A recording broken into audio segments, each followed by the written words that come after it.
Hello, नमस्कार, आदाब, सत श्री अकाल और सलाम अलैकुम। मैं हूं मोहम्मद अहमद काज़मी, लेकर आया हूं आपका पसंदीदा कार्यक्रम आपके रूबरू। इस कार्यक्रम में हम आपको जानकार लोगों से मिलवाते हैं और देश विदेश में होने वाली घटनाओं पर चर्चा करते हैं। अक्सर मीडिया स्टार वर्ल्ड को आप इंटरनेशनल खबरों के लिए देखते हैं, लेकिन साथ-साथ देश में क्या कुछ हो रहा है उस पर भी नजर रखना बहुत जरूरी है। कभी-कभी ऐसा होता है हमारे आसपास कुछ हो गया, हमें पता भी नहीं चला। ऐसा नहीं होना चाहिए। अब तो इलेक्शन ऐलान हो चुका है, लोकसभा 2024, और उसके साथ-साथ बहुत ही घटनाक्रम हो रहे हैं, जो अदालतों में भी और ईडी के ज़रिए और जेल में और क्या-क्या, कहां-कहां से खबरें आ रही हैं। बिल्कुल कमाल ये है कि इस बार इलेक्शन की तैयारी है, लेकिन ना तो कहीं गलियों में एक नारा हुआ करता था ना, गली-गली में शोर है, वो वाला नारा किसी के भी खिलाफ नहीं लग पा रहा है। इसका मतलब कहीं ना कहीं हमारा लोकतंत्र कमजोर हो रहा है। और जबकि चोरी के, जबकि बेईमानी के, करप्शन के इतने खुले सबूत सामने आ रहे हैं कि स्टेट बैंक ऑफ इंडिया ने सारा कुछ खोल करके रख दिया कि कितना पैसा कहां से आया, किसको गया। लेकिन और उसके साथ साथ मीडिया में ये रिपोर्टें भी आ रही हैं कि कब किस पर ईडी का छापा पड़ा, उसके कितने दिन बाद बॉन्ड खरीदा और वो सीधा सीधा चला गया बीजेपी को। यानी एक तरह से करप्शन को लीगलाइज करने की कोशिश थी, जिसको सुप्रीम कोर्ट ने रोका है। ये एक बड़ा कारनामा है, बहुत बड़ी बात हुई है। इसकी उम्मीद कम की जा रही थी कि ऐसा कभी होगा, और इस इलेक्शन से पहले ही हो गया, ये और भी बड़ी बात है। और इसके अलावा भी ये इलेक्टोरल बॉन्ड, केजरीवाल की गिरफ्तारी, सीएए का ऐलान और सावरकर पर आने वाली एक फिल्म, इन सब इश्यूज पर बात करने के लिए मेरे साथ खास मेहमान है राम पुनियानी जी, जो बहुत ही जाने माने सोशल एक्टिविस्ट हैं, राइटर हैं, आईआईटी बॉम्बे में पढ़ा चुके हैं, मेडिकल बैकग्राउंड है, और 2007 में आपको नेशनल कम्युनल हार्मनी अवार्ड भी मिला है। और आप एक मुसलसल जद्दोजहद उस उम्र में भी मुल्क में जहां भी जरूरत होती है मुल्क को जोड़ने की बात करने वालों के बीच में वो पहुंच जाते हैं। राम पुनियानी जी, वेलकम है आपका। मीडिया स्टार वर्ल्ड को आप समय दे देते हैं, उसके लिए बहुत बहुत बहुत बहुत शुक्रिया। भूमिका शायद कुछ थोड़ी सी लंबी हो गई, लेकिन ये दिल की आवाज है जो लोगों को बताने की जरूरत पड़ती होती है। आप बताइए कि आप कैसा महसूस कर रहे हैं, ये सारी खबरें जब चारों तरफ से आ रही हैं। क्या ऐसा इलेक्शन का माहौल अब से पहले कभी देखा है कि आप कभी कभी कहीं कोई आवाज सुनने को नहीं आती? नहीं तो 6-6 महीने पहले से गली गली में चोर है कि के नारे लगने लगते थे। अब अपोजिशन भी खामोश, आम लोग भी खामोश, मीडिया को तो बिल्कुल खामोश कर ही दिया गया है। और मीडिया को खामोश करने के साथ साथ यानी जनता को भी खामोश कर दिया है, क्योंकि मीडिया ही बताता था कहां कहां चोरी हुई है, वो अब नहीं बता रहा है। आप कैसा महसूस कर रहे हैं इस पूरे माहौल को देखकर? देखिए, ये दोनों चीजें जो है, ईडी, आईटी, इन सब चीजों का जो दुरुपयोग किया है बीजेपी ने अपने पॉलिटिकल फायदे के लिए, वो बहुत क्लियर कट अभी दिख रहा है। क्योंकि जितने भी अपोजिशन के बड़े लीडर थे, उनको ये टारगेट कर रहे हैं, उनको निशाने पे ला रहे हैं। झारखंड के मुख्यमंत्री हेमंत सोरेन को जेल में डाल दिया, और अभी अभी केजरीवाल की को गिरफ्तार किया है 1 हफ्ते पहले या 8-10 दिन पहले। आज शायद उनकी सुनवाई भी है। तो एक तरफ से अपोजिशन को पूरी तौर से पैरालाइज करना, इसी के साथ देखिए कांग्रेस पार्टी के जो पूरे अकाउंट हैं, उसको एक छोटे से ग्राउंड पे फ्रीज कर दिया है। मामला क्या है कि 10 साल 15 साल पहले उन्होंने कोई एक अपनी रिटर्न फाइल करने में 10 दिन का देर किया, तो उसको फाइल को अभी सामने लाकर उनके खुद की किताब के कानून में लिखा है कि कोई भी पनिशमेंट 10,000 से ज्यादा नहीं हो सकता। और कांग्रेस का 200 करोड़ उन्होंने फ्रीज कर दिया है। फिर हेमंत सोरेन को उन्होंने गिरफ्तार कर लिया है। फिर तीसरी तरफ से आम आदमी पार्टी, जिसके खिलाफ एक्साइज पॉलिसी के बारे में केसेस चल रहे हैं, और उनको भी उन्होंने गिरफ्तार कर लिया। तो ये सब चीज़ों से ऐसा लगता है कि भारतीय जनता पार्टी पूरे तरीके से ऐसी कोशिश कर रही है कि विपक्ष सक्रिय न हो, और वो अकेली पार्टी हो जो बड़े गाजे बाजे के साथ चुनाव में उतरे। अब ये की बात सही होती है या नहीं, ये तो वक्त ही बताएगा। क्योंकि मुझे लगता है एक तरफ जहाँ ये हो रहा है, दूसरी तरफ आम लोगों में धीरे धीरे इलेक्टोरल बॉन्ड के घोटाले की बात पहुंच रही है। ये आपको बता दूं कि जो बड़े बड़े इकोनॉमिस्ट हैं वो बता रहे हैं ये केवल भारत का ही सबसे बड़ा घोटाला नहीं है, पूरी दुनिया में से होने वाला सबसे बड़ा घोटाला है। तो इसकी बात अभी आप देखें तो जनता के बीच में पहुंच रही है। उससे बीजेपी की जो तस्वीर है उसकी साफ तस्वीर, और एक किस प्रकार की पार्टी है ये, जो शुरू में ये जब सत्ता पे आई थी तो आपको याद होगा इसने एक नारा दिया था, पार्टी विथ ए डिफरेंस, यानी बाकी पार्टियों में करप्शन है, हम करप्शन के ऊपर है। फिर अन्ना हजारे का आंदोलन हुआ था करप्शन के खिलाफ, उसमें ये बढ़ चढ़कर उसमें साथ में थे। और अभी उन्होंने यूपीए के खिलाफ जो पूरा आंदोलन किया था, ये बहुत करप्ट लोग हैं। बाद में तो वो ये निकला कि ज्यादा यूपीए के केसेस में कोई दम नहीं निकला, 2G और वो सब बड़े कोल घोटाले में कुछ दम नहीं निकला। पर ये अभी तक पूरी पवित्रता की का क्लेम कर रहे थे, और इन्होंने जो इलेक्टोरल बॉन्ड लाया उसका जो दुरुपयोग किया वो पूरा देश पे अभी वो बात पहुंच रही है। भले ही मीडिया इसके बारे में ज्यादा नहीं बात कर रहा, पर आप देखिए जो अलग अलग यूट्यूब चैनल्स हैं, और उन यूट्यूब चैनल्स में ज्यादा चलने वाले चैनल्स हैं, कम चलने वाले चैनल्स हैं, सबने ये मुद्दे को उठाया है। और सबने ये बताया कि किस प्रकार से किसी भी इंडस्ट्रियलिस्ट को धमकी दी जाती थी, उसके पास पहुंच जाते थे, और उसके बाद इलेक्टोरल बॉन्ड उनके पास आ जाता था तो पूरी चीजें शांत हो जाती थी। इसमें दो सबसे बड़ी तकलीफ की बातें ऐसी है कि कुछ दवाई की कंपनियां जो हमारे जान जान जान से जिनका लगाव है, उन कंपनियों के से भी इस प्रकार का चंदा वसूला गया। और दूसरे जो इंडस्ट्रियलिस्ट हैं, अभी मैं तो यहाँ तक देख रहा हूँ कि कई कई जो कंस्ट्रक्शन के वर्क हैं, कंस्ट्रक्शन के वर्क भी ऐसी कंपनी को दिए गए जो सेकंड ग्रेड थी। तो उससे कहीं पुल टूट रहा है, कहीं जो टनल है उसमें समस्या आ रही है। तो ये इतनी बेईमानी और उसका समाज पे जो प्रभाव है वो देखने को मिल रहा है। और इसके माध्यम से भाजपा ने 6,000 करोड़ कमाए, उनकी बड़ी बड़ी आलीशान बिल्डिंग्स हर शहर में बन गई, और उनका एक अपना ये है। और जबकि विपक्ष के पास, जैसे कांग्रेस के पास जो भी छोटा मोटा पैसा है उसको भी इन्होंने फ्रीज कर दिया। आम आदमी पार्टी खुद के जोर पे बराबर दिल्ली में, पंजाब में कोशिश कर रही है, अब उसके चीफ मिनिस्टर को भी अरेस्ट कर लिया। तो ये सब जो माहौल है, ऐसा माहौल आज तक चुनाव में पहले देखा नहीं गया था। पिछली बार पुलवामा का मुद्दा आ गया था, उसने देश के माहौल को बदल दिया था, पुलवामा बालाकोट ने। और अभी तो एकदम चारों तरफ से पहले राम मंदिर को लाए, पर खैर मुझे लगता है राम मंदिर का प्रभाव इतना ज्यादा नहीं पड़ रहा। तो उसके बाद वो ये कोशिश कर रहे हैं कि अपोजिशन पार्टियों के हाथ पैर बांध दिए जाएं। एक तरफ से उनके पास पैसा ना हो, दूसरी तरफ से वो उनके लीडर जेलों में रहे, ताकि ये खुलेआम अपना काम कर सके। ये अपोजिशन के हाथ पैर बांध देने वाली बात जो आपने कही, अगर ऐसा हो जाए जिसकी वो कोशिश कर रहे हैं, तो फिर क्या लोकतंत्र है? लोकतंत्र बाकी बचेगा क्या? देखिए, एक एक वक्त रहा जब ये हम आप सभी कहते रहे, एहतियात के साथ अल्फाज इस्तेमाल किए कि लोकतंत्र इस तरह से कमजोर हो रहा है, खत्म हो रहा है। ये शायद हम सभी लोग एहतियात करते रहे। क्या आपको लगता है कि ये तो बिल्कुल लोकतंत्र के खात्मे की बात है? एक तरफ कर्नाटक में उनके एक MP कह चुके कि 400 सीटें दो ताकि हम संविधान बदलें, और दूसरी तरफ अपोजिशन को इस इलेक्शन से पहले ही बिल्कुल अपंग बना दिया जाए, ये पूरी कोशिश हो रही है।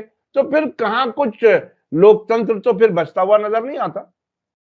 देखिए, एक बात सही है कि ये पूरी कोशिश कर रहे हैं कि इनके अपोजिशन में लड़ने वाले, उनके साधन समाप्त कर दिए जाएं, उनकी ताकत को कमजोर कर दिया जाए।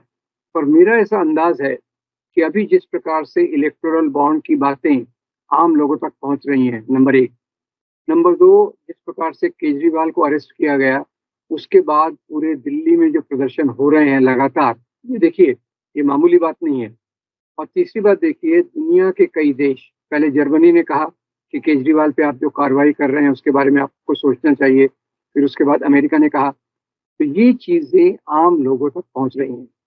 तो लोकतंत्र को, इनकी कोशिश तो है कि लोकतंत्र को समाप्त करें हर एक तरीके से, पर मुझे लगता है जनता इसके बारे में ज्यादा जागरूक हो रही है, और वो चुनाव में इस प्रकार की बड़ी धांधली को स्वीकार नहीं करेंगे, और वो अपना कॉल बखूबी देंगे ताकि लोकतंत्र बना रहे लोकतंत्र जिंदा रहे, लोकतंत्र मजबूत हो।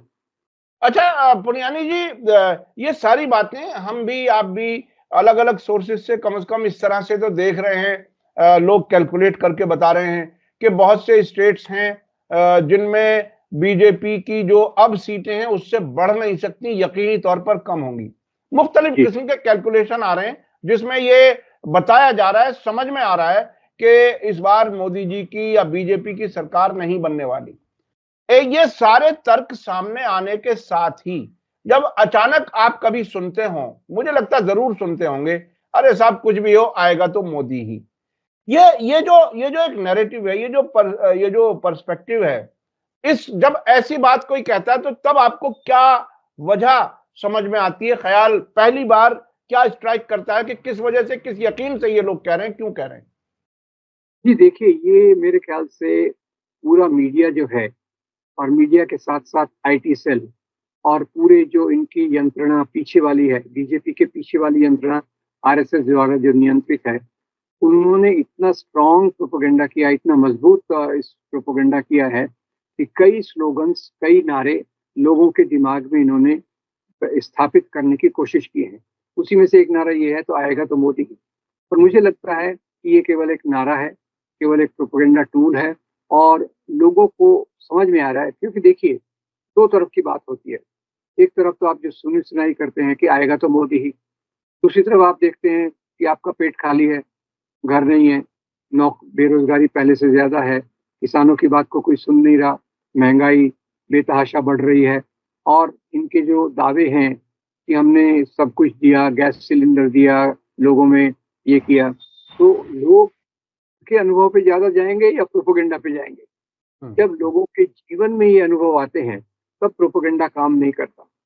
तब अगर चुनाव जिस प्रकार से होंगे, अभी जिसको कहते हैं लेवल प्लेइंग फील्ड, ये खत्म करने की कोशिश कर रहे हैं, पर फिर भी आखिर चुनाव तो जनता देगी, और जनता इस बात को देख रही है कि उसको किस प्रकार से परेशानी है, किस प्रकार से तकलीफ है, और उसके आधार पे वो अपना कॉल, अपना निर्णय ये चुनाव में जरूर देगी, ऐसा मुझे विश्वास है। अच्छा पुनियानी जी, जब से ये सरकार आई 2014 से, उसके बाद एक नजरियाती टकराव, ऑल्टरनेट देने की कोशिश इन्होंने की। एक तरफ तो वो लोग जो गांधी जी के भारत को, नेहरू जी के भारत को, सरदार पटेल जी के भारत को, उसको एक आइडियल समझते रहे। मौलाना आजाद उसमें बाकायदा एक अहम रोल था। इस किस्म से जो एक जो सेकुलर इमेज और एक दूसरे का रिस्पेक्ट, एक दूसरे के धर्म का रिस्पेक्ट, एक तो वो पूरा एक नजरिया एक लंबे अरसे से। अब ये दूसरी तरफ से मुसलमान, ईसाई विदेशी हैं, और फिर अगर मनुस्मृति की तरफ बात की जाए तो ये तुच्छ हैं, ये SC ST जो जिनको नीची नजर से देखा जाता है उनको। तो ये दो अलग अलग नजरिए हैं। आपको अब 10 साल के इनका काम करने के बाद भी आपको क्या लगता है कौन सा नजरिया जीतेगा, कौन सा नजरिया स्टेब्लिश होगा? क्योंकि लोगों में बेचैनी है। वो लोग जिनके बुजुर्गों ने भारत में ही रहना पसंद किया, वो लोग भी अब पीछे मुड़कर के कभी कभी सोचते हैं क्या हमारे बड़ों ने गलती की थी, क्यों नहीं चले गए थे मिसाल के तौर पर पाकिस्तान, या और भी बहुत सी इस चीजें होती हैं कि क्या हम हकीकत को नहीं देख सके, क्या हमसे गलती हुई। वो जो एक एहसास कभी कभी कहीं कहीं नजर आता है, क्या आपको कौन सा नजरिया जीतता हुआ, प्रीवेल करता हुआ नजर आता है? देखिए, जहाँ तक नजरियों का सवाल है, ये दो नजरिए तो आए थे। एक जो मजहब के नाम पे सियासत, मजहब के नाम पे राष्ट्र बनाना, मजहब के नाम पे देश बनाना, ये नजरिया। और हुआ क्या कि जो नजरिया जिसने हमको आज़ादी दिलाई, वो गांधी, नेहरू, आज़ाद, भगत सिंह का नजरिया था, सुभाष चंद्र बोस का नजरिया था, सरदार पटेल का नजरिया था। तो आज़ादी तो मिल गई, पर हुआ क्या, आज़ादी के साथ जो लोगों का मन बनाना था, उसके लिए दूसरे वाले नजरिए के लोग काम करते रहे। यानी मेरा तात्पर्य यह है कि आरएसएस वाला जो नजरिया था, वो हिंदू राष्ट्र तो उस समय नहीं बना सका, पर उसने अपना काम छोड़ा नहीं। लगातार प्रोपेगेंडा करता रहा, स्वयंसेवक तैयार करता रहा, प्रचारक तैयार करता रहा, मीडिया में घुस गया, सरकार के अलग अंगों में घुस गया, फिर उसने बीजेपी बनाई, या पहले जनसंघ बनाई, फिर बीजेपी बनाई, जिसके माध्यम से उसने सियासत को भी अपने कब्जे में लाने की कोशिश की। वो नजरिया आज मजबूत दिख रहा है। पर सवाल यह है कि आखिर में एक चुनाव की प्रोसेस होती है, और चुनाव की प्रोसेस में वो नजरिया अभी जीत नहीं सकता, क्योंकि उसके दुष्परिणाम पहले 2014 के पहले इनके दुष्परिणाम इतने दिखे नहीं थे कि भाई ये समाज में इतनी नफरत फैला देंगे, इतनी महंगाई बढ़ा देंगे, इतनी बेरोजगारी बढ़ा देंगे। पहले ये उस बात पे नहीं थी। इनके पावर में आने का पूरा दावा जो था वो यही था कि अच्छे दिन लाएंगे, महंगाई को कम करेंगे, स्त्रियों को ज्यादा सुरक्षा देंगे। ये उनके 2014 के पूरे बयान है, जिसमें उन्होंने हर साल 2 करोड़ नौकरियां, 15 लाख का वादा दिया था। तो वो वादे के आधार पे जनता ने उनको चुना। पर अब जब इतनी वादा खिलाफी हुई है, वादों को इतना तोड़ा गया है, तो फिर से उनको चुन के लाने में जनता को कोई मतलब दिखेगा नहीं। उनको साफ दिख रहा है कि इनकी जो वादे हैं, जो सच्चाई है, उसमें बहुत फर्क है। इनके वादे वास्तव में एक प्रकार का जुमला है, जिसके आधार पे ये अपना काम करते हैं, हमको बहकाते हैं, और अलग अलग तरीके से राजनीति में अपना महत्व बढ़ाने के लिए, चुनाव में अपना जीतने के लिए अलग अलग प्रकार से कोशिश करते हैं। ये मेरे ख्याल से बात जनता के बड़े तबके को समझ रही है। अब प्रोपेगेंडा तो दोनों तरफ से होता है। एक प्रोपेगेंडा, उनका प्रोपेगेंडा ताकत बहुत बड़ी है, और दूसरी जो सच्चाई को महसूस करना है वो तो जनता महसूस कर रही है, और उसमें ऐसा कोई नहीं है कि कोई ना करे। और एक बात और मेरे को मुझे एक उम्मीद जो दिखती है वो ये है कि अभी तक पहले नजरिए को वैचारिक रूप से मजबूत करने की बात किसी ने सोची नहीं थी, कि भाई गांधी, नेहरू, आजाद के, मौलाना आजाद के विचारों को लोगों तक सिस्टमेटिक तरीके से ले जाना चाहिए, लोगों का मन बनाना चाहिए। अभी लोग इस अवस्था में आ गए हैं कि अगर हम लोगों का जहन, सोचने का तरीका नहीं बदलेंगे, तो हमारी पॉलिटिक्स का कोई आधार नहीं रहेगा।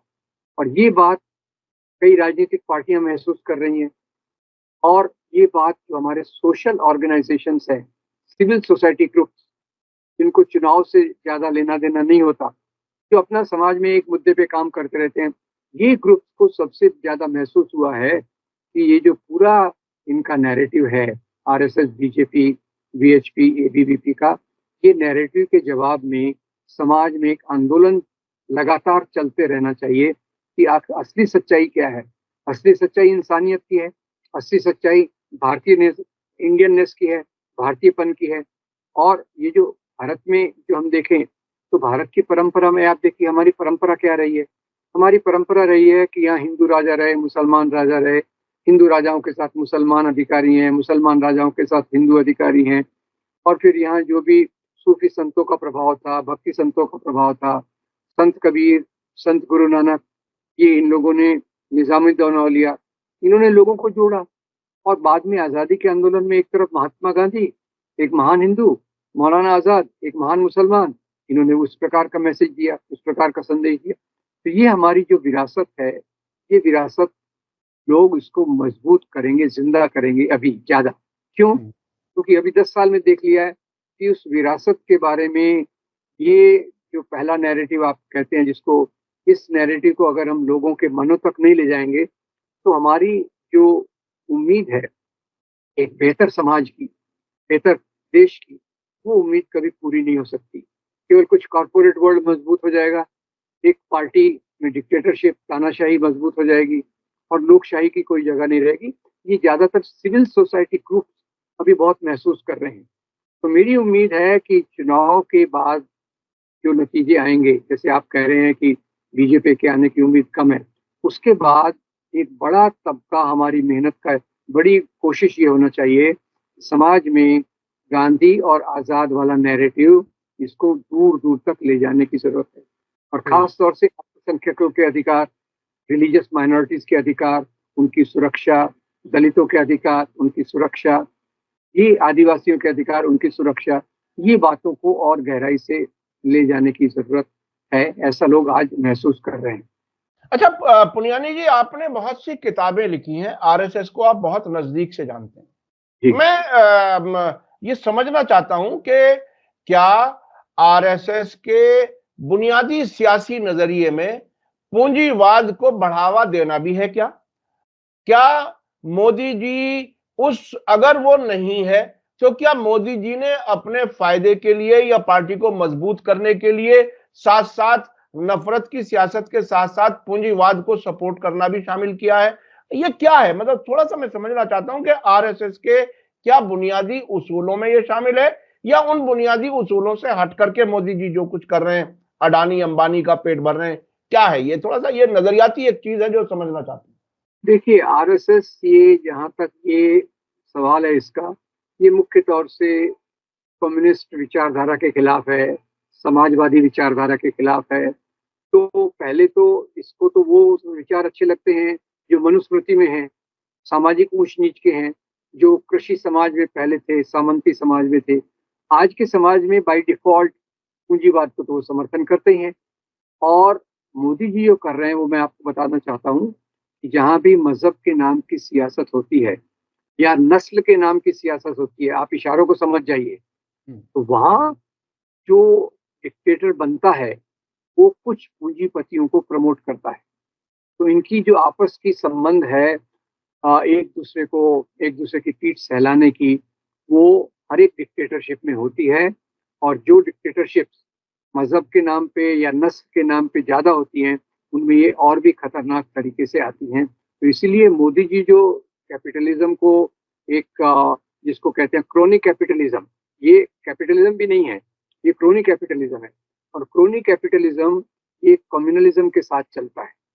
आरएसएस की पूरी विचारधारा ये कम्युनलिज्म के आधार पे है, हिंदू मुस्लिम के आधार पे है। तो वो उसको आरएसएस को इससे कोई परहेज नहीं है।